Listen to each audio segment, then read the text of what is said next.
Boa noite, meu irmão, boa noite, minha irmã.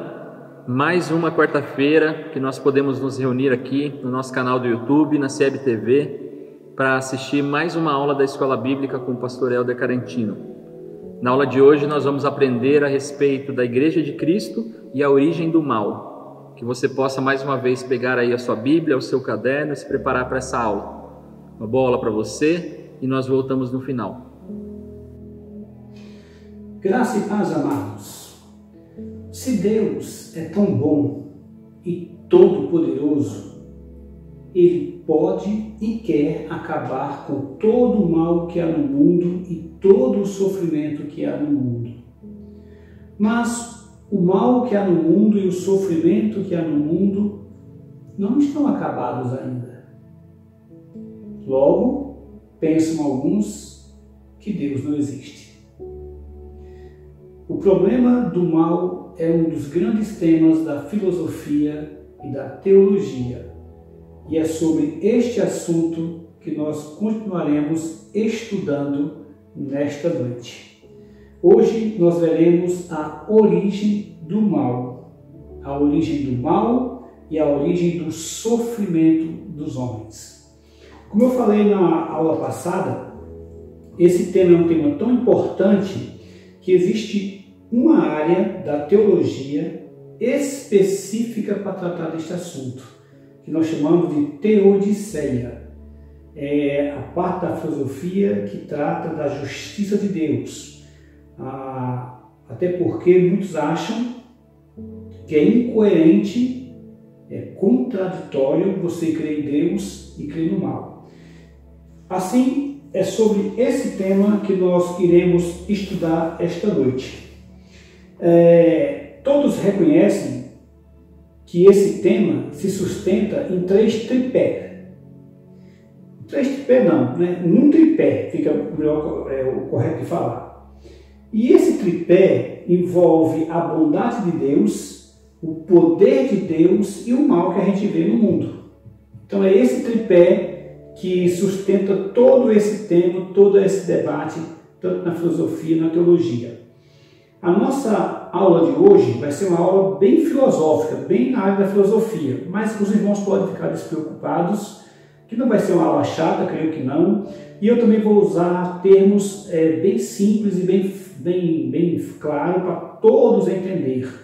Eu creio que uma das coisas boas que Deus me deu foi a capacidade de explicar coisas difíceis de maneira claras e fáceis, creio eu. Não estou sendo aqui orgulhoso e nem me vangloriando, mas eu creio que Deus me deu esse dom.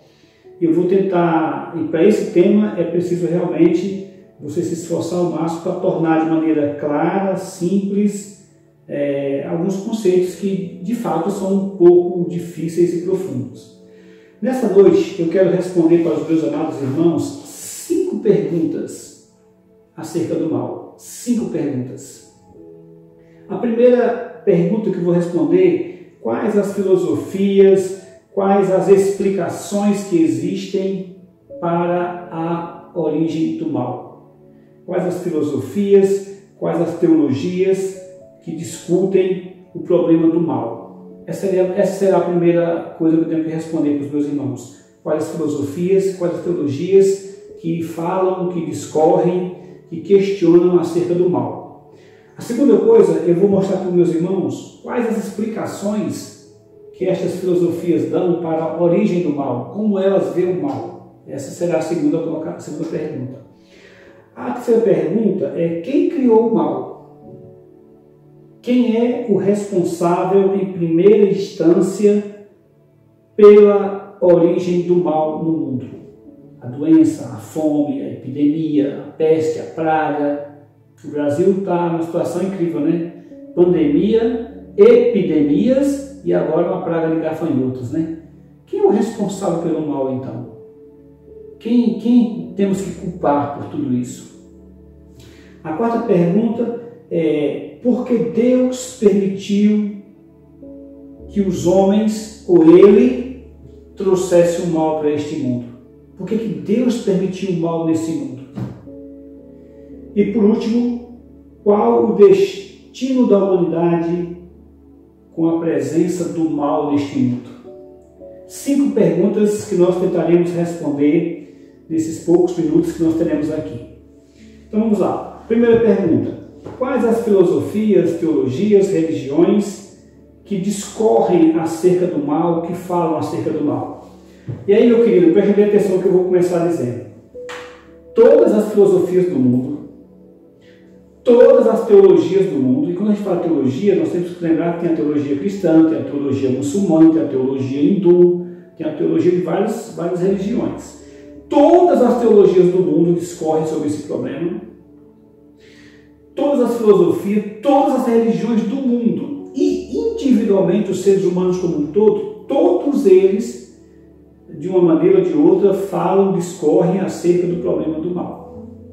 Ou seja, todos os seres humanos, todas as religiões, todas as filosofias.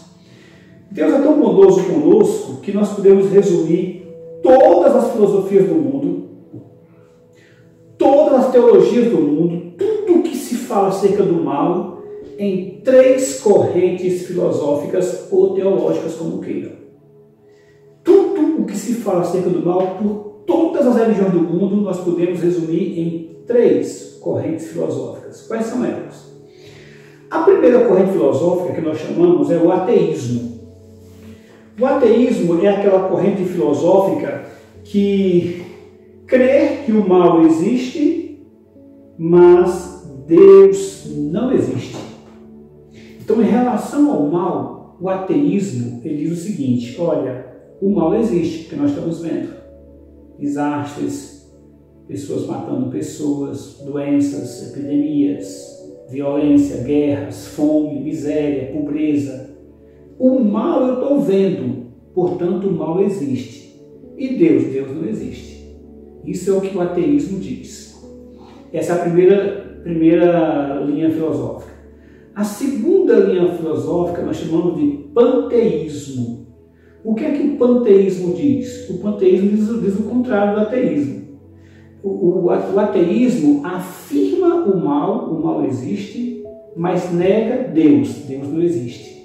E já o panteísmo inverte, é o contrário do ateísmo. O panteísmo diz o seguinte: olha, Deus existe, embora o Deus do panteísmo não é o nosso Deus, a gente vai explicar daqui a pouco. Deus existe, mas o mal não existe.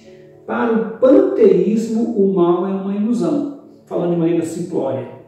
Ou seja, o mal que a gente vê é apenas uma ilusão.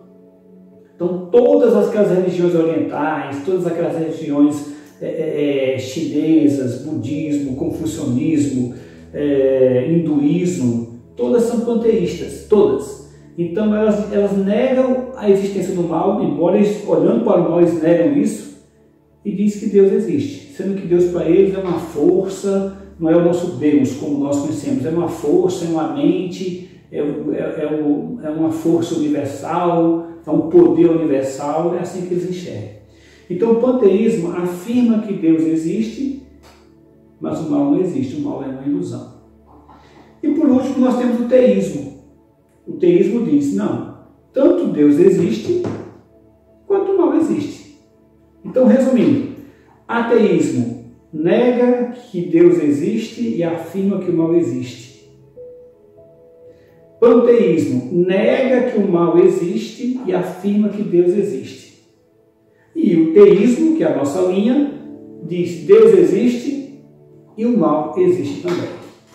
Então, a primeira resposta para as perguntas é: quais as filosofias que discorrem, que falam da origem do mal? Você não precisa procurar estudar todas as religiões do mundo, não precisa.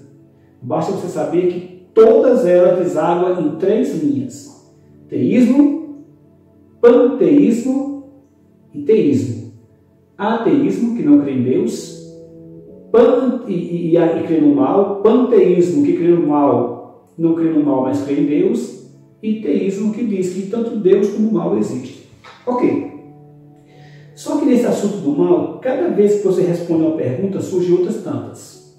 Por quê? Você vai dizer, mas como é que essas pessoas chegaram a essas conclusões? Bom, o ateísmo, vou começar pelo ateísmo, as explicações que eles dão são as seguintes: olha, se existe um Deus todo-poderoso e bondoso, esse Deus logicamente gostaria de destruir o mal, teria poder para destruir o mal. Mas desde que o mundo é mundo, que o mal existe. Logo, não pode existir um Deus bondoso e todo-poderoso. Isso é o que mais se ensina nas nossas faculdades hoje em dia. Quem faz faculdade da área humana, sociologia, até o pessoal de direito, dependendo das faculdades que eles façam, eles vão ensinar isso para vocês.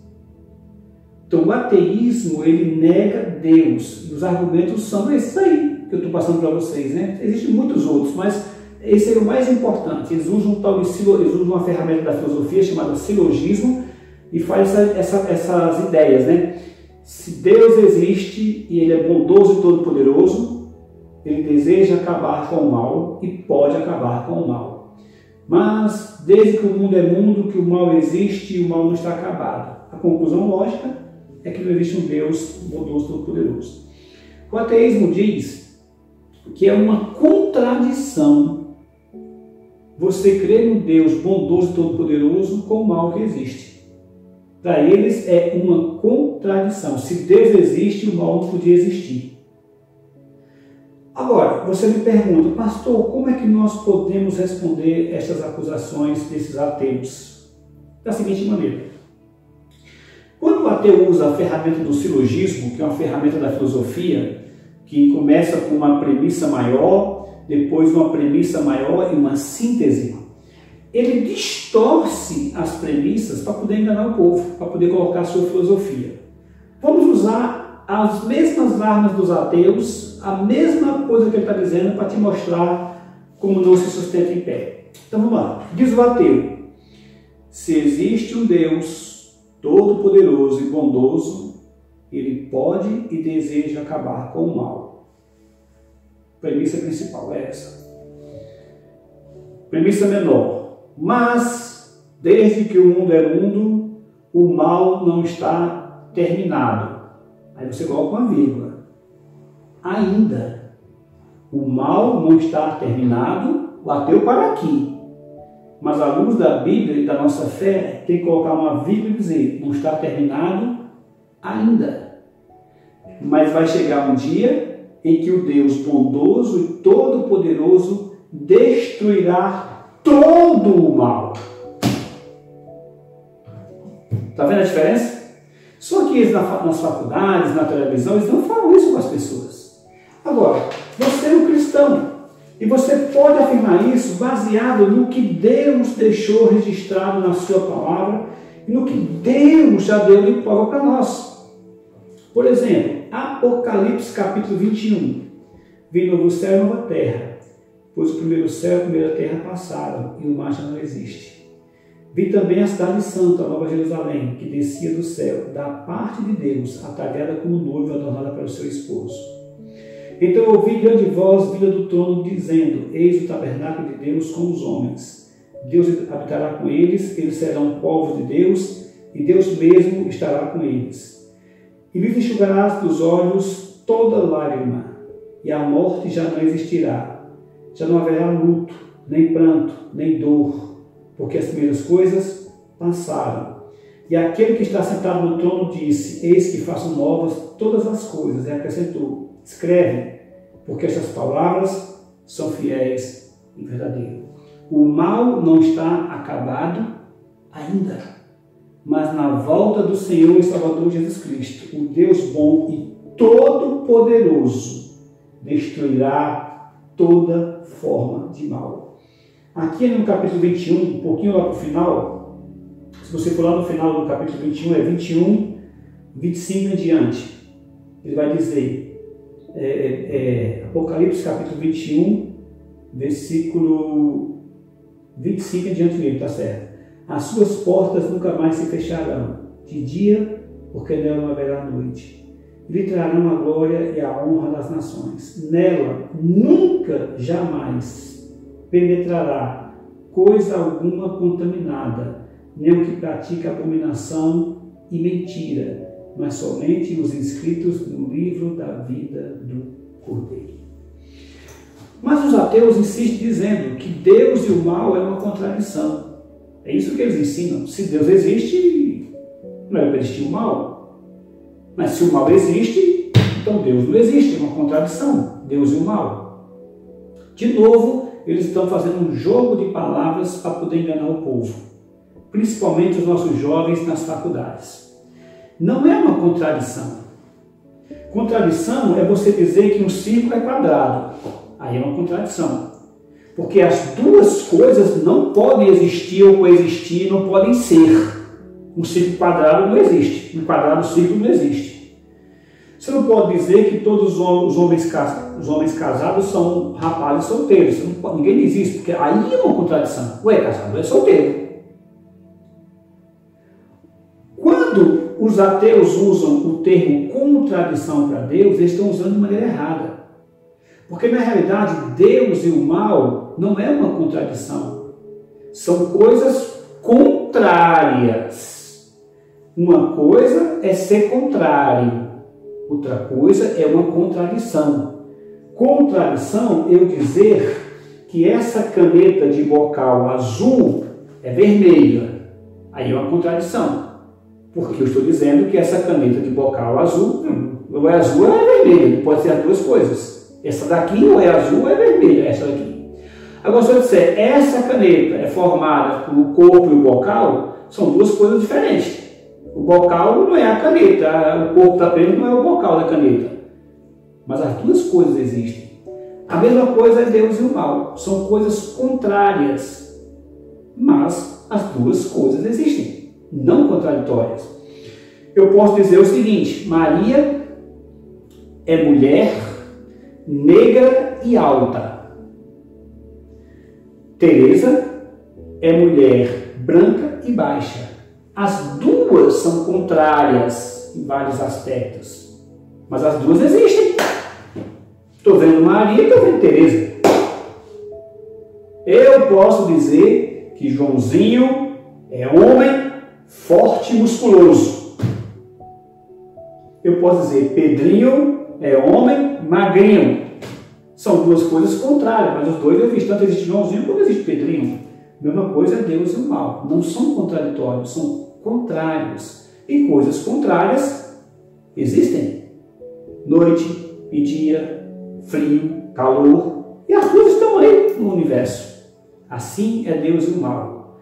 Quando um professor ateu dizer para você que Deus e o mal é uma contradição, de jeito nenhum. Deus e o mal são coisas contrárias, não contraditórias. É bem diferente. Mas você pode me perguntar assim, e aquela outra filosofia, o panteísmo? Que loucura é aquela? Bom, o panteísmo, meu irmão, é realmente uma loucura. Quando eu estava no seminário, nós tínhamos que fazer uma cadeira chamada Religiões Comparadas. Olha, eu vou te contar uma coisa.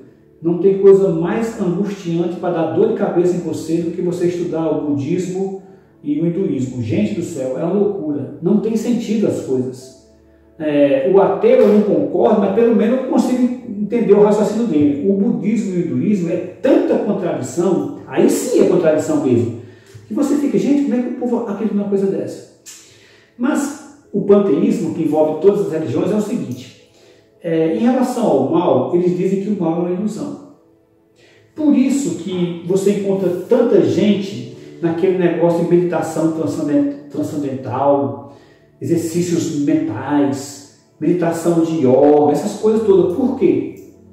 Porque todas essas práticas são práticas das religiões panteístas. Eu não estou dizendo que é errado você fazer alguma dessas coisas. Vamos devagar. Não estou dizendo que é pecado, que você vai para o inferno e faz essas coisas. Não. Muitas dessas coisas, das práticas do panteísmo, algumas são prejudiciais. Algumas eu acho que o cristão não deveria fazer. Por quê? Porque todas essas práticas advêm das filosofias panteístas que não creem num Deus pessoal como nós cremos. Por que essas práticas ensinam tanto você, por exemplo, a esvaziar sua mente? Esvazie sua mente. Para você se conectar com a força, com o poder que rege o universo. Porque eles não creem num Deus pessoal. E assim, para você se conectar com essa força, você tem que perder a sua personalidade. Você não pode raciocinar. Você não pode pensar. Como é que você vai pensar para se conectar com a força, já que uma força não pensa? Você tem como se conectar com a energia elétrica? A energia também é uma força. Você tem como conversar, se relacionar com ela? Não. Mesma coisa com uma força cósmica. Não tem como se relacionar, como uma pessoa. Assim, você tem que se esvaziar. Você tem que deixar de ser um ser humano para tentar ser alguma coisa abstrata a ponto de se unir com essa força. O que acontece é que essas práticas dessas religiões orientais, elas vão além do que poderiam, vamos dizer assim, ser aceitas. Exemplo, quando ela diz para você se esvaziar, eles estão dizendo para você perder a tua racionalidade, para você não raciocinar. É o contrário do que a Bíblia fala. Quando a Bíblia fala sobre meditação, nós devemos meditar, é uma prática muito boa, o cristão está meditando, pensando, remoendo as coisas de Deus, mas a Bíblia diz o contrário. Em vez de você se esvaziar, o que a Bíblia diz? Enchei-vos do Espírito. Veja, enchei-vos, pensai nas coisas do alto.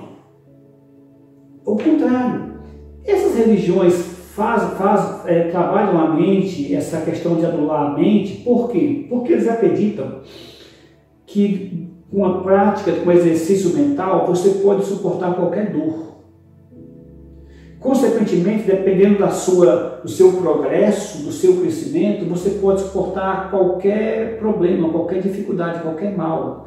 Você vai se desconectar desse mundo material e se conectar com o mundo supostamente espiritual, onde essa força cósmica, que não é uma pessoa, acaba por absorver você acaba não sentindo. É por isso que ele tem aquelas práticas além da meditação, de artes marciais, de luta, de controle da mente, toda aquela parafernália de coisas das religiões orientais. A ideia de que você pode caminhar sobre brasas e não sentir, se você tiver um controle da mente. Meus irmãos, eu vou afirmar para você para não ficar muito longo. É tudo isso uma baboseira, tudo uma mentira. Eu me lembro, na década de 80, quando surgiu no mundo latino um tal de Fuentes. Não esqueço o primeiro nome dele. Era um cara aqui da América do Sul, não lembro dele, acho que era Márcio Fuentes, ou Fuentes, coisa assim. Fuentes. E esse homem dizia que tinha um poder da mente, aquela coisa toda, hipnose, tudo isso é coisa do panteísmo, viu? Hipnose, tudo isso é coisa do panteísmo. E o cara dizia que andava sobre brasas. Conversa fiada. Colocaram aqui, eu não sei se foi Silvio Santos ou se foi, na época tinha um programa chamado Fala Cavalcante, colocaram um bocado de brasa, televisão para filmar o cara andando sobre as brasas, não andou nada. Essas pessoas, olha, se você controlar a mente, você consegue quebrar uma barra de gelo com um soco. É verdade que alguns conseguem quebrar uma barra de gelo com um soco, mas não porque tem poder da mente, porque o corpo é condicionado, porque trabalhou fisicamente, aquela coisa toda. Francis Schaeffer costumava dizer o seguinte: eu quero ver o poder da mente dos homens mais capazes do Oriente, eu quero ver o poder da mente deles. Se me derem um machado afiado, ele colocar o braço em cima de uma mesa e eu tacar o machado no braço dele e ele, com o poder da mente, não sentir dor. Sabe por quê, meu irmão? Porque o mal é real. A dor é real. Portanto, esse delírio panteísta de que o mal é uma ilusão, é o que eu te falo, não tem nem o que discutir, é um delírio mesmo. Como que o mal é ilusão se ele está em todo lugar? Como que o mal é uma ilusão se nos próprios lugares onde essas religiões são, como a Índia, por exemplo, o que não falta é mal, o que não falta é morte, é doença, é miséria. Como é que você vai passar olhando para toda aquela coisa? Isso é uma ilusão. Enfim, as religiões panteístas são um delírio. Além do mais, preste atenção nesse argumento aqui. Vamos tentar argumentar como eles argumentam. O mal é uma ilusão. Se eu começar a descrever para você uma situação ilusória de uma criança que foi brutalmente atacada por uma pessoa má, e eu começo a descrever para você aquele homem mau batendo naquela criança, quebrando o braço da criança, que o osso sai para fora, fratura externa, pega o braço da criança, quebra, o osso sai fora, arranca o olho da criança com uma faca. Eu estou só descrevendo, não é real, estou descrevendo. Só em descrever já dói. Em outras palavras, se o mal fosse uma ilusão, a ilusão do mal ainda dói. Por quê? Porque é real. Porque o mal é real. Portanto, eu não vou me alongar mais no panteísmo, porque, como eu te falei, é uma loucura, é um delírio, não tem sentido nenhum. Mas resta o teísmo. O que o teísmo diz? O teísmo, existe vários tipos de teísmo, mas o teísmo cristão, o teísmo judaico, o teísmo árabe, muçulmano, diz o seguinte: olha, Deus existe, o mal existe, mas Deus não é culpado pelo mal, e sim os homens, que é a nossa posição. Isso me leva para a minha quarta colocação, a minha terceira colocação. Quem criou o mal? Quem é o culpado pelo mal? Eu tenho que dizer para os meus irmãos que, infelizmente, alguns pastores, que não são maus pastores, são bons pastores, chegam a afirmar que Deus criou o mal. E para surpresa de alguns irmãos que estão assistindo essa aula, eu posso te afirmar que os cristãos que afirmam isso são justamente os calvinistas. Não todos, é claro. Alguns irmãos calvinistas afirmam que Deus criou o mal. Por quê? Uma vez que Deus criou todas as coisas, Deus criou o mal. Como Deus é sábio, todo poderoso, sabe todas as coisas, Ele criou o mal para uma finalidade boa.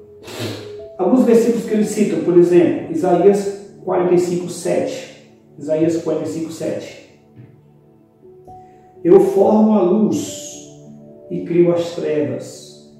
Faço a paz e crio o mal.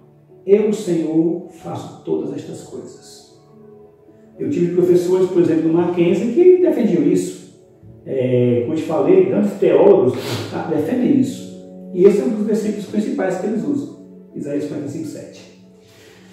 Eu posso afirmar para os meus amados irmãos, eu respeito todo mundo, mas essa posição está completamente errada. A Bíblia afirma de Gênesis a Apocalipse que Deus é bom, que Deus criou o mundo bom e que Deus não criou o mal e nem poderia criar o mal, devido à sua natureza santa e boa. Portanto, mesmo respeitando essas pessoas, esses teólogos estão errados.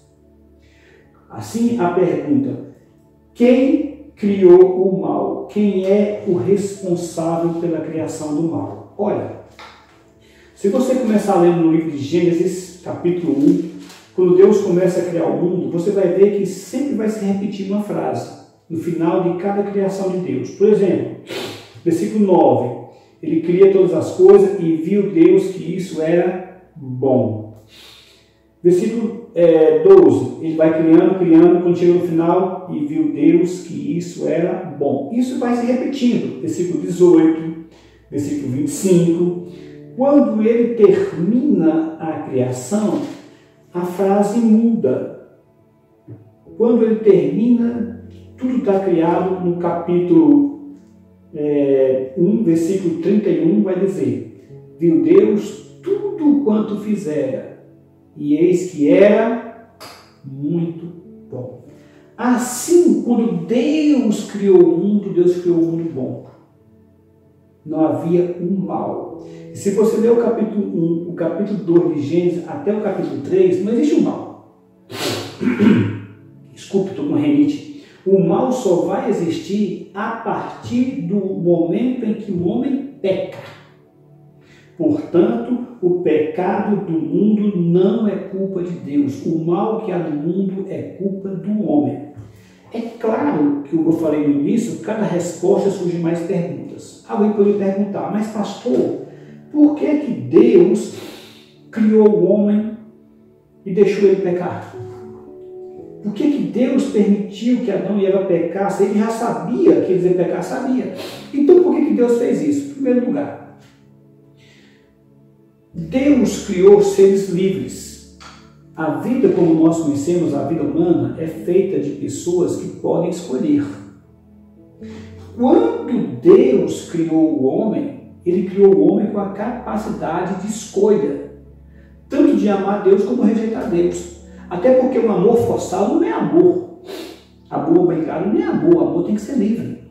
Então, quando Deus criou o homem num ato de amor, deu a eles as qualidades que Deus tem também. De escolher. A liberdade da escolha.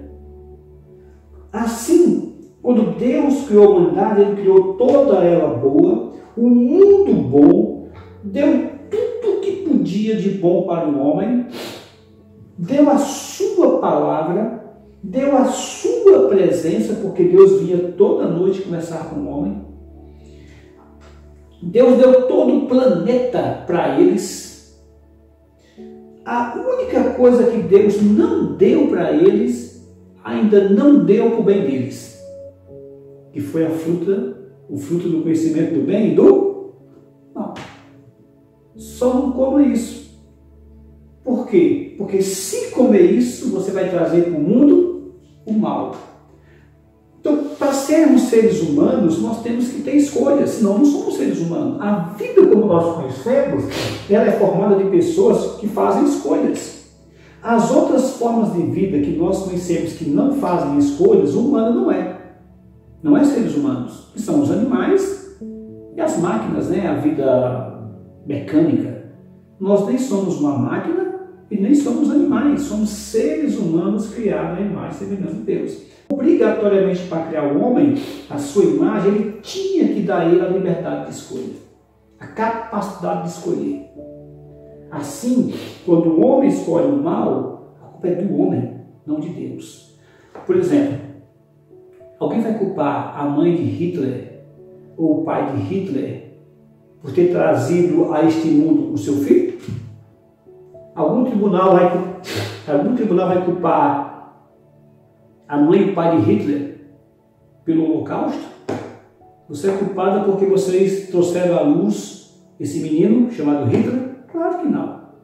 Se ninguém culpa ninguém, o pai ou a mãe de um assassino, de um bandido, por ter trazido ele à luz, por que nós vamos culpar Deus por ter nos trazido à luz?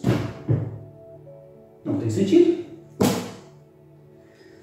Assim, dizer que Deus criou o mal é um absurdo, porque a Bíblia de Gênesis a Apocalipse afirma que Deus não pode criar o mal. Por exemplo, se você for no livro de Abacuque capítulo 2, que é um filósofo, né, chamado filósofo do Antigo Testamento, profeta Abacuque, o profeta vai dizer, Abacuque, capítulo 2,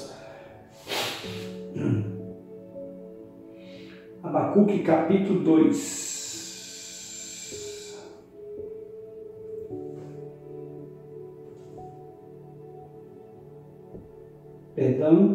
é Abacuque capítulo 1, versículo 13. Abacuque capítulo 1, versículo 13. Tu és tão puro de olhos que não podes ver o mal, e a opressão não podes contemplar. Deus é tão puro que não consegue, não suporta o mal. Abacuque capítulo 1, versículo 13. Eu poderia citar mais passagens, vou só dar algumas passagens para o irmão confirmar. Por exemplo, Salmo 23, 6. Certamente que a tua bondade e a tua misericórdia me acompanharão. Ou seja, Deus não é mau, Ele é bondoso. Gálatas 5, 22, 23. Que o fruto do Espírito, que é Deus, Espírito Santo, paz, amor, bondade, longanimidade. Esse aqui eu vou ler para vocês, Salmo 31, 19. Salmo 31, 19. Diz assim: como é grande a tua bondade que reservastes aos que te temem, da qual usas perante os filhos dos homens para com os que em ti se refugiam. Como é grande a tua bondade. E para encerrar, Deuteronômio 7:9. Deuteronômio 7:9. Deuteronômio 7:9. Saberás, pois, que o Senhor teu Deus é Deus, o Deus fiel, que guarda a aliança e a misericórdia, depende da versão, algumas colocam bondade, até 1000 gerações aos que o amam e cumprem os seus mandamentos. Deus é o Deus da misericórdia e da bondade. Portanto, meus irmãos, afirmar que Deus é o criador do mal, como esses calvinistas, nem chamam calvinistas, né? São hiper-calvinistas, afirma, é um absurdo. É um absurdo. Mas pastor, e como é que explica então aquele versículo que o senhor acabou de ler, de Isaías 45:7? Se você olhar, Deus está dizendo que vai trazer sobre Israel Ciro para castigar, que é os babilônios, né, os persas, para castigar. Assim, quando os babilônios ou os persas viessem invadir Israel, guerrear contra Israel, era um mal. Mas não que Deus estivesse fazendo aquilo porque ama o mal, tem prazer no mal ou porque criou o mal. Não. Ele ia trazer Ciro ia castigar Israel por causa dos pecados de Israel e se afastar de Deus. E aquele problema, aquele mal que eles causariam, traria de volta aquele povo para Deus, para o bem. Assim, o versículo não está falando da origem do mal, como Deus criando o mal na sua origem, não. Mas que vai usar Ciro para castigar Israel. E o mal que Ciro fizer a Israel vai se transformar num bem para que Israel volte para Deus. Se não é aquela correção de Deus, se não é aquela disciplina de Deus, que no momento dói mesmo, se não fosse aquilo, a nação seria destruída. Tanto é que depois o próprio Ciro vai fazer com que eles voltem para a sua terra e abandonem de vez a idolatria, e até hoje está aí a nação de Israel. Por quê? Porque Deus usou uma situação má para fazer dela um bem. Diferente do que eles estão afirmando de que Deus criou o mal, o que é um absurdo. Muito bem, isso me leva à minha quarta pergunta. Pastor, por que Deus permitiu o mal no mundo? O mal, para ser sincero, não começou nesta terra, neste mundo. O mal começou no céu. Explicar isso, todos os teólogos reconhecem que chega um ponto que nós não temos como ir, a atravessar, tem um limite. Se você me perguntar como é que no céu entrou o pecado, a explicação que eu tenho é a mesma da terra, do mesmo jeito que é na terra. Os homens usaram a sua liberdade que Deus deu, apesar de toda a bondade de Deus, de tudo que Deus os cercou, e de livre e espontânea vontade escolheram o mal. No caso do céu, não foram os homens, mas foram os anjos, Satanás e os demônios. Diz o texto sagrado que um dia surgiu orgulho no coração de Satanás. E orgulho é uma decisão de um ser livre, porque Deus também criou os anjos livres. Isso você vai encontrar em Isaías 14. Quando ele começa a descrever, em Isaías capítulo 14, a partir do versículo 12, ele diz: como caíste do céu, ó estrela da manhã, filho da alva, como foste lançado por terra, tu que debilitavas as nações. Tu dizias no teu coração: eu subirei ao céu, acima das estrelas de Deus. Exaltarei o meu trono, e no monte da congregação me assentarei nas extremidades do norte. Subirei acima das mais altas nuvens, e serei semelhante ao Altíssimo. contudo será precipitado para o reino dos mortos. Vós, dos mortos, no mais profundo do abismo, os que te virem te contemplarão, hão de fitar-te e dizer: é este um homem que fazia estremecer a terra e tremer os reinos? Bom, o profeta Isaías está narrando aqui aquela Babilônia. Mas quando chega no versículo 12, de repente a mente dele vaga, foge, e ele começa a descrever não aquela do rei da Babilônia, mas aquela de Satanás, como caíste do céu, ó estrela da manhã, para Lúcifer. Aliás, vem daqui a palavra Lúcifer, estrela da alva. E ele diz: tu dizias no teu coração, eu subirei ao céu acima das estrelas de Deus. Ou seja, orgulho. Isaías capítulo, Isaías capítulo 14. Eu estou hoje confundindo os capítulos, é Isaías capítulo 14, do 12 em diante. Ou seja, orgulho. Aí quando chega assim, quando chega no profeta Ezequiel 28, nós vamos encontrar de novo a complementação dessa narrativa. Por exemplo, Ezequiel 28, 14. Tu eras, eu vou ler o 13. Estavas no Éden, jardim de Deus, de todas as pedras preciosas te cobrias, o sardio, o topázio, o diamante, o berilo, o ônix, o jaspe, a safira, o carbunco e a esmeralda de ouro. De ouro se te fizeram os engastes e os ornamentos no dia em que fostes criado. Foram eles preparados. Tu eras querubim da guarda, ungido, e te estabeleci e permanecias no monte santo de Deus, no brilho das pedras andava. Aí continua, chega 17. Elevou-se o teu coração por causa da tua formosura, corrompeste a tua sabedoria por causa do teu resplendor. Lancei-te por terra diante dos reis, te pus para que te contemplem. Ou seja, como é que começou o mal? Começou no céu.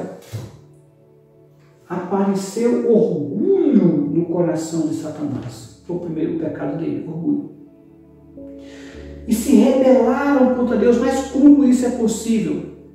Não tem explicação, irmão. Porque pecado não se explica. Querubim da guarda, ungido, nos jardins, era coberto de pedras preciosas, do bom e do melhor.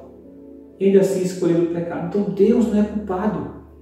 Porque Deus não só criou a sua imagem e semelhança, criou livre, ainda deu tudo de bom que podia dar. E a pessoa escolhe livremente o mal. Assim, a origem do mal não é culpa de Deus. No céu é culpa de Satanás e dos demônios.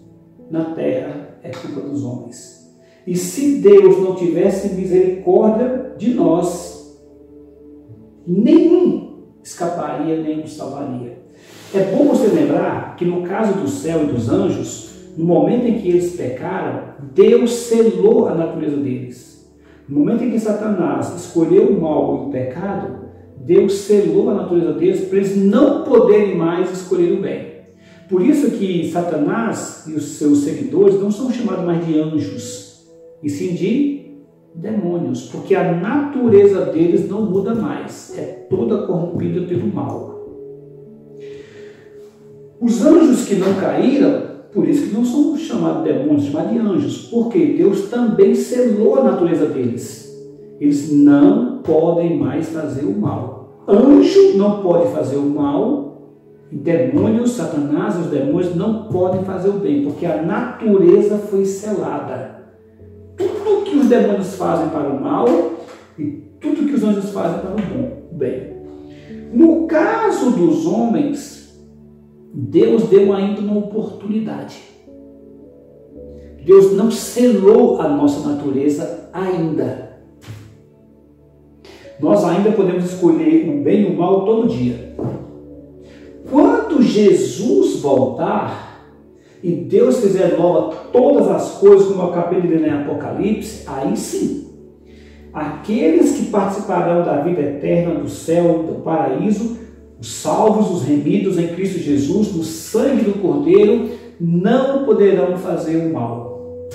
Porque vai ser um mundo sem pecado, vai ser um mundo perfeito. É o que Apocalipse falou lá em Apocalipse 21. Nunca mais penetrará coisa alguma, Apocalipse 21, 27. Nunca mais penetrará coisa alguma contaminada, nenhuma abominação, nenhuma mentira. Se você for no capítulo 22 de Apocalipse, no versículo 3, nunca mais haverá qualquer maldição, qualquer mal, nunca mais haverá qualquer maldição, nada, porque nela estará o trono de Deus e do Cordeiro, e os seus servos o servirão. Assim, meus irmãos, é a esta pergunta: onde começou o mal? Começou no céu com Satanás. Por que Deus permitiu que isso acontecesse? Porque Deus criou pessoas livres. E quando Ele cria pessoas livres, Ele cria pessoas com capacidade de escolher o bem e o mal. Se escolhe o mal, é culpa delas, não de Deus, porque os criou. Repito, como nenhum pai nem a mãe de Hitler é culpado pelos crimes dele, porque colocou ele no mundo. A mesma coisa é Deus. Foram eles que escolheram o mal. Por que os homens escolheram o mal na terra? De quem é a culpa do mal na terra? Dos homens. De Adão, de Eva, minha culpa, sua culpa. Por quê? Porque nós, de livre e espontânea vontade, escolhemos o mal. Não de Deus. Porque Deus mostra para nós, na sua palavra, tudo o que Ele deseja para nós. E Deus é tão bondoso, que Ele nos dá uma oportunidade de escolhermos o bem, e o bem maior, que é seu Filho Jesus Cristo, para podermos participar deste reino onde o mal não vai existir jamais. Isso me leva à minha quinta e última pergunta: qual o destino da humanidade com a presença do mal? Olha, meu querido, a Bíblia deixa claro que os homens vão de mal a pior. Jesus prega isso, o apóstolo Paulo prega isso falando para Timóteo. Os homens vão de mal a pior. E não é preciso ser religioso para poder ver isso. Que a humanidade, cada dia que passa, pior fica. Não adianta dizer que nós estamos evoluindo porque temos computador, se nós não temos amor pelo próximo, se o amor pelo próximo está se acabando. O que adianta um computador se você não ama seu próximo? Não adianta você ir na lua e estar cada vez mais longe de Deus. Ou no espaço estar cada vez mais longe de Deus. Isso não é evolução, isso é involução. Não adianta você ter máquinas de colheita e mais pessoas passando fome. Não adianta você ter tantos remédios e tantas doenças, inclusive doenças que não têm remédio, como depressão, esquizofrenia, síndrome de suicídio, de pânico e tudo mais. Ou seja, a humanidade não está evoluindo. E não está evoluindo porque o destino da humanidade é o fim.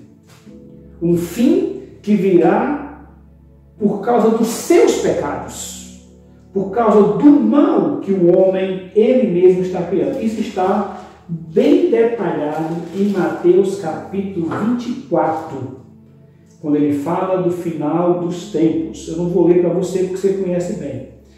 Mas, só para citar alguns versículos, de Mateus capítulo 24, versículo 10, neste tempo, muitos hão de se escandalizar, trair, odiar uns aos outros. É o tempo que nós estamos vivendo. É o tempo do ódio. Levantar-se-ão muitos falsos profetas. É o que nós estamos vivendo, o mundo das mentiras, dos falsos profetas. E por se multiplicar a iniquidade, o mal, o pecado, o amor se esfriará de quase todos. É o que nós estamos vendo. É o aborto. Sabe quantos milhões de crianças são assassinadas por aborto por dia no mundo, meu irmão? E ainda a gente querendo que legalize, que libere. E estão liberando, estão legalizando. Sabe quantas crianças são jogadas nas latas do lixo? Esse mal todo é culpa de Deus ou é culpa do homem que está longe de Deus? O amor se esfriará de quase todos. Não há mais respeito de filhos para pais, de pais para filhos, se não são os cristãos que ainda creem em Deus e criam seus filhos na demonstração do Senhor, as famílias do mundo estão todas destruídas. Enfim, o final da humanidade é o aumento do mal e da maldade. Só não vai ser pior porque Deus reservou um povo que conhece Deus, que conhece a palavra de Deus, que ama o bem, que ama as coisas de Deus, e este povo, sal da terra, luz desse mundo, vai permanecer. São estes que serão as últimas testemunhas da caminhada rumo ao mal final que este mundo condenado está caminhando a passos largos. Aquela pequena população que ficar de cristãos serão as últimas testemunhas de que o Deus Todo-Poderoso, que criou um mundo bom e que prometeu restaurar este mundo, um novo céu e uma nova terra, cumprirá aquilo que prometeu. Porque esse povo que sobrar, esse remanescente fiel, como a Bíblia chama, aquele que persevera, o santo perseverante, até o fim, eles verão que o que Deus prometeu aqui em Apocalipse capítulo 21 se cumprirá. Todo olho verá, bons e maus. Todo joelho se dobrará, bons e maus. Toda língua confessará, bons e maus, que Jesus Cristo é o Senhor. E aí, meu querido, nós que cremos em Deus, na bondade de Deus, na misericórdia de Deus, na graça de Deus, teremos todas as nossas lágrimas enxugadas. Todas as lágrimas dos nossos olhos serão enxugadas por Cristo. Nós veremos que este mundo passará, esse mundo mau. Eis que tudo vai se fazer novo. Já não existirá mais a morte, já não existirá mais luto, já não existirá mais pranto, já não existirá mais dor, porque isso passou. Um novo céu e uma nova terra, onde o Deus bom e todo-poderoso habita, levará o seu povo para este reino bendito, onde nunca mais haverá qualquer mal ou qualquer maldição. Eu concluo esse estudo, falei para vocês que não seria tão fácil, né? Extremamente filosófico, da seguinte maneira: quais as filosofias do mundo que ensinam sobre a origem do mal? Ateísmo, panteísmo e teísmo. Quais as explicações destas filosofias? O ateísmo diz que Deus não existe e o mal existe. O panteísmo diz que Deus existe, mas o mal não existe. E nós que somos teístas dizemos Deus existe e o mal existe. Quem criou o mal? No céu, Satanás, que decidiu se tornar mal. Na terra, os homens. Deus não pode criar o mal. Como diz Tiago, Deus não cria o mal, não é tentado para o mal e não tenta ninguém. Porque Deus permitiu que os homens escolhessem o mal, porque Ele criou seres livres. E seres livres eles têm que escolher. No momento em que Deus criou seres livres, Ele deu a condição deles escolher. E por último, qual o destino da humanidade com a presença do mal? Este mundo está condenado, não tem mais o que fazer. As pessoas neste mundo que escolherem amar a Deus, servir a Deus, amar o Senhor e Salvador Jesus Cristo, para eles resta um novo céu e uma nova terra, onde o mal nunca existirá. Deus nos abençoe. Amém. Glória a Deus. Mais uma vez pela vida do pastor Helder, que tem se dedicado em compartilhar conosco aquilo que ele tem aprendido da parte do Senhor. que eu e você possamos continuar praticando tudo aquilo que nós temos aprendido, não só na escola bíblica, mas em todos os outros momentos que nós temos tido aqui no nosso canal do YouTube e também nas nossas redes sociais. E que você possa continuar conectado conosco amanhã, quinta-feira, às 10 horas da manhã, sai mais um episódio da série Te Faço um Desafio. Na sexta-feira nós temos a convocação de oração ali nos grupos de WhatsApp. E no sábado, se o Senhor permitir, nós temos uma live dos jovens ali no Instagram, no @atitude.cieb. E no domingo, se o Senhor permitir, nós estaremos de volta às 10 horas da manhã e às 19 horas aqui no nosso canal do YouTube para mais 2 celebrações. Que o Senhor te abençoe e te guarde, que Ele faça resplandecer o seu rosto sobre você, que Ele tenha misericórdia de nós e continue nos dando a paz, não somente hoje, mas para todo sempre. Que Deus te abençoe e um bom restante de semana na presença do Senhor.